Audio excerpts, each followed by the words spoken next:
Hello everyone, this is Shiny Chang. Let me introduce myself first. I'm a grade 1 teacher in an international school, SMIC, in Shanghai, China. Today I'm going to talk about two surveys that I created. The first one is integrating technology into lesson plans and classroom. The second one is getting to know you, my dear students. In these two surveys, I'm going to go through the questions and the responses and tell my reflections and my conclusion. Integrating technology into lesson plans and classroom. Let me introduce the participants in this survey. There are two grade 1 homeroom teachers, one grade 3 homeroom teacher, and one grade 5 grade leader. Now let's look through those 10 questions. The first question, what technology do you use in your class when instructing a full class? I found that the most of them use standard applications, which is projectors or PowerPoint. Some of them use the video, audio, or iPads, and there is one teacher also used the ClassDojo, YouTube, or PowerSchool. The second question is, if you have a bunch of budget for technology, what would you like to choose for your class? Basically, all teachers choose iPads because this is really reasonable. In our school, we don't have right amount of iPads for the right number of students. So it's not fair for lots of students when they need to wait for using the iPads. From the third question, I found the most efficient technology my coworkers think are projectors and the laptop. The first question is, if they use any technology to assist students with special learning needs. Unfortunately, at SMIC, we don't offer the special education service for the kids who need it. So basically, all my coworkers choose no. The coworker who worked at EF before, he mentioned videos can be used as supplements to students who are behind. iPads also can bring an element of excitement or interaction that students like. Fifth question, what application do students use when using technology in your class? All of them choose RaseKids for reading, and IXL for kids to do the quizzes and they can win the rewards, which is highly motivated them. From number 6, I found those applications that they use in the classroom are more engagement or differentiation. And it also can help students to use it at home for practicing or reviewing. The struggles are also obvious that after the students finish their work early to go use the iPads, teachers always need to help them to sign in or connect to the Wi-Fi or the VPN. And also we need to keep eyes or monitoring the students' behavior and assess. For number 7, everyone just choose iPads. But basically this is all for the higher grade learners, such as grade 3 to 5.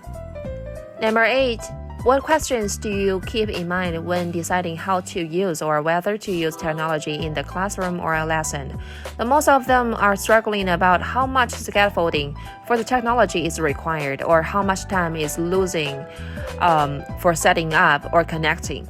And what is the likelihood of students going off task? And what is the length of the engagement a child can have on digital tasks? Number 9 is an easy question that everyone chooses PowerPoint to present their information. And the last question, which is the favorite one I had, is kind of silly.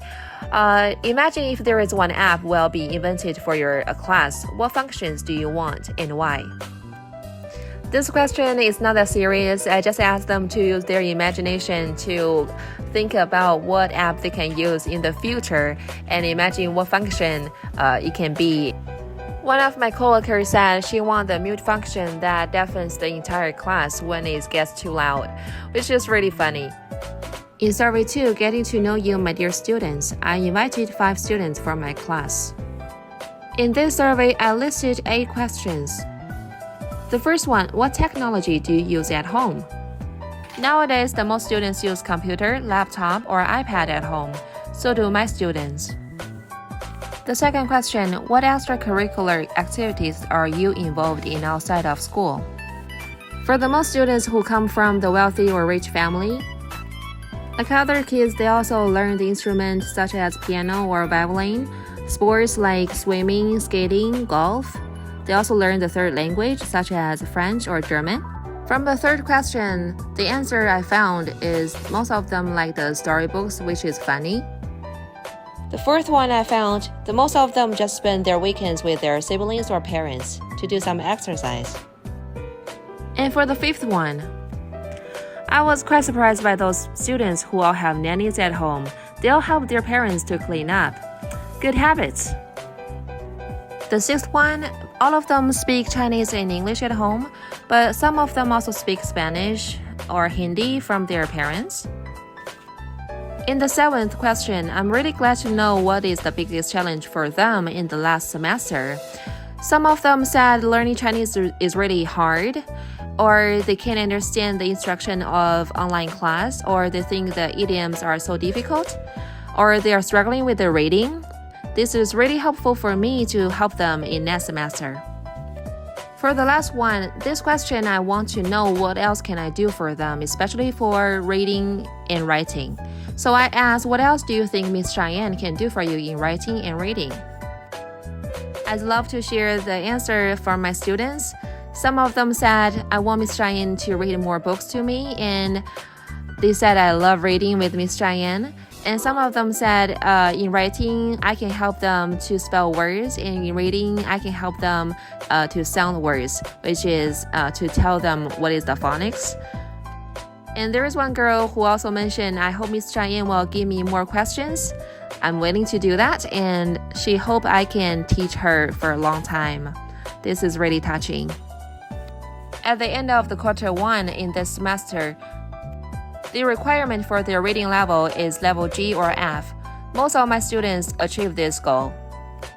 There is one student said she want me to help her read harder books. I'm willing to do that, and we're planning to do it. Alright everyone, thanks for watching!